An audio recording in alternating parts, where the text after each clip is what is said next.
It's Thursday, April 9th, and it's probably about 6 o'clock in the afternoon. I just came into the bus to see if I can do a little scribing. I got this thing hooked up last night. Let's see. Put my line on over here.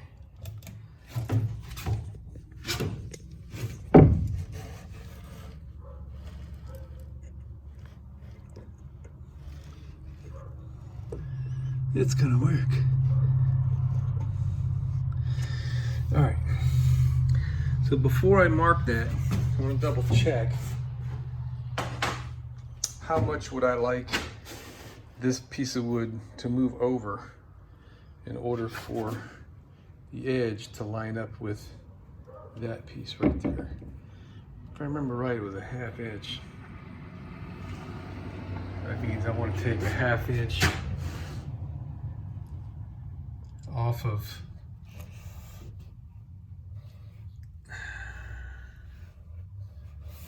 I guess this point needs a 1/2 inch removed. So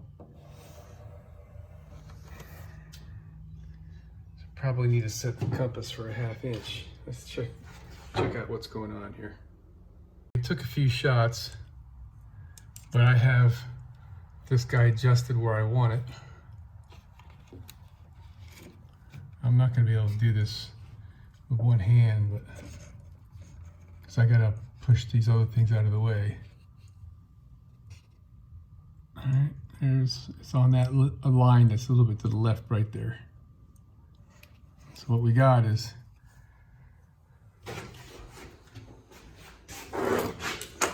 the outside edge of this is rubbing on the piece in there. This part right there. And then we're gonna, okay, I can show you on this. Yeah. We're gonna be just like this.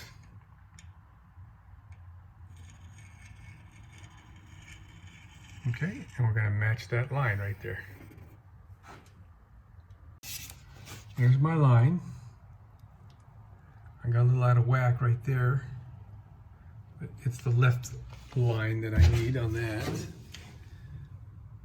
Okay, so I can take this in the shop and cut this and give it a test fit.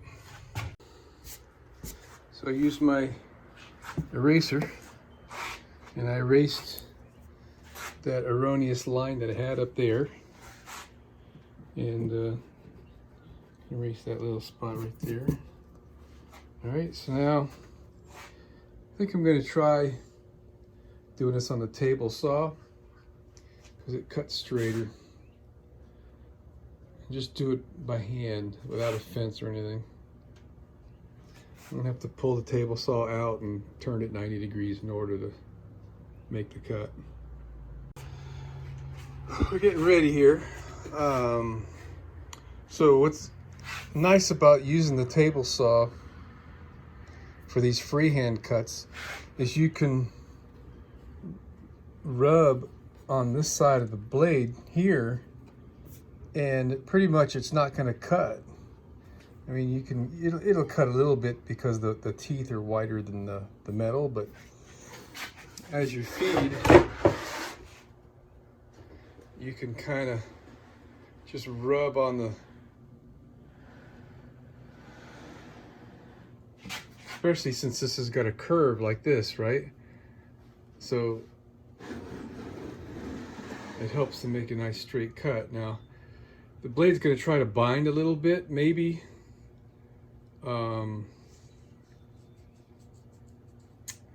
Because I got the curve in there and the blade is not curved, it's straight, right?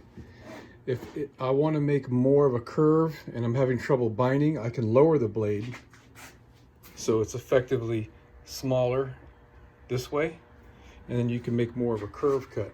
I've purposely raised it up that high because I want to be able to use the side of the blade there for a fence. So let me get my earplugs in and give this a shot. I'll probably be able to take this cut fine, and then right over here I might just go straight off and then kind of finish it, because that's where the jog happens, right there.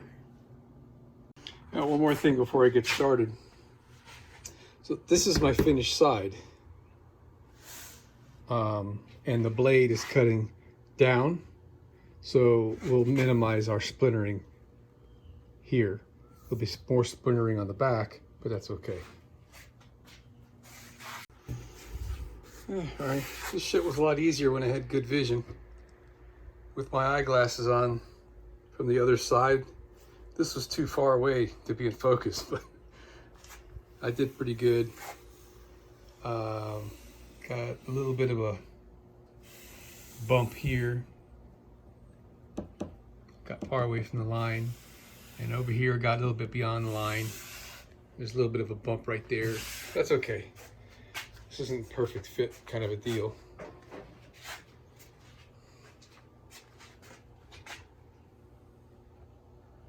You can see the bump right there in the middle. So let's give it a test fit. We might just hit this with a belt sander or trim it with the table saw. So I thought I'd take a look at the back side. Just like no splintering, man. Got a little bit of a hot spot right there. Pretty good. Okay, we are right where we want to be, and it's in there, man. So I gotta, when we install this thing, put the screws in this middle area. It's gonna pull that in just like that, and we're gonna fit just right. Of course, I need to lift that off the bottom 1/4 of an inch. Technically, before I scribed it, I should have lifted it 1/4 of an inch. And if you look in there, I'm a little shy of the edge more than I would have liked right there. The rest of it is fine. Not quite sure how I did that. I must have had my hand a little bit crooked with the compass. These pipes are gonna mess with me here. All right, so I think I'll take that bump out down there, and this one I'll just leave because it's right on the money right there. So just that little spot down there. I'll take the bump out just because I'm retentive. Yeah, very nice. Now I gotta think about what kind of screws I'm gonna use. Use some kind of sheet metal self-tapping guys. Yeah. I'd like to have something with a decorative looking kind of head on it. I have something in mind. I'm not gonna try to hide the screw heads. It'll be over the top difficult for me. I don't really care that much, but yeah, I like it. I'm gonna get this thing installed, and I wonder if I should work on this now that I've got the other piece of insulation I can put on this little guy and get the air conditioner rigged up. Yeah, I think I can. Okay, just for fun, I flip this thing over, put it on this side, and that's good. So this will be my template piece to cut this side. If I had some more wood, it's gonna work out real nice. There.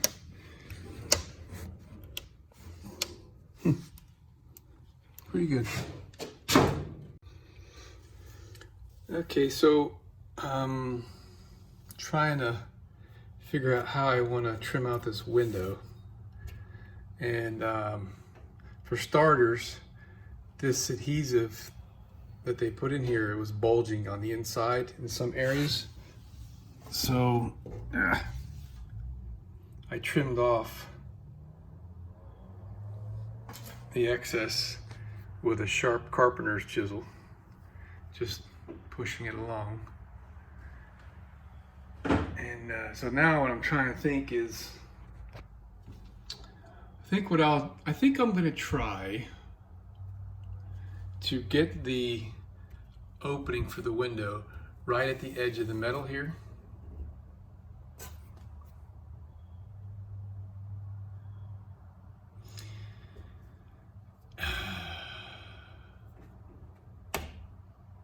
Yeah, I got to figure out what we're going to do here, because there's going to be a filler that I need to put between the inside of the wood and this window. And I got to figure out how I'm going to trim that out.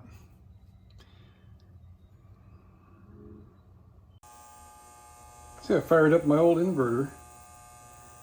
I'm telling you, that thing's got to be 30 years old. It's got to be 30 years old. It's a little 300 watt. It's running my lights. So I don't have to pull an extension cord out every time I want to turn my light on. Just gotta flip the switch now. I wish I'd have thought about that a while ago. I got a battery charger on the vehicle, so I can run the battery down a little bit with that, and it'll trickle charge right back up. Okay, so what I've done, that piece is the same on either side. And so what I did is I measured from this edge to where I want the plywood to end, which is 3/4 of an inch over from the edge that my trim's going to be, because I'm going to use 3/4 of an inch trim to cover the edge of the plywood. So I've got this measurement, and then I got from here to here plus 3/4 of an inch. And at the bottom, from there over. And I did that measuring from the height of that height, because this is tapered, and the height where I measure it height-wise makes a difference. Boy, the mosquitoes really found me. And this height right there, I forget whatever that measurement was. And then I got a measurement from the top to here plus 3/4 of an inch. I've got a 1/4 of an inch piece of wood on the bottom, and I did a test fit with that, and the plywood that I cut comes flush with the top of this, so that's perfect. All right, and here's what I've done. Here's my clues. I've got 7/8 of an inch from the top, and I've got 3 inches down from the top over here. What is that, 20 inches? As measured from there to that side. And the same thing down here. It's 21 3/4 to there, and the height of 20 7/8. And no, 25. And I forget what the heck that 20 7/8 is. That's 20, 20, I'll double check that. But then the other measurement I got here is 27 1/4 from the top to here. Down to here is where the bottom goes. I really would prefer to cut a template out, but I don't have any more template wood. So I'm just going to triple and quadruple check all my measurements here, and I'm going to cut out the window. I'm going to cut it square, and my trim is just going to leave exposed the corner, and I'll just have to paint that little piece of metal there that shows. It's the best we're going to be able to do. So here's what we got. I drew my cut line,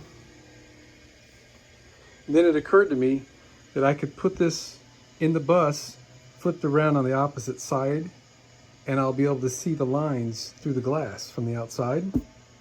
So then I added the finish line where my trim is going to end, and then I'll be able to put this in place and look through the glass and make sure that all my lines are in the right spot. Glad I thought of that. I bet you guys thought of that before I did, huh? All right, the mosquitoes are killing me. I'm going to call it a night. I just can't take it anymore.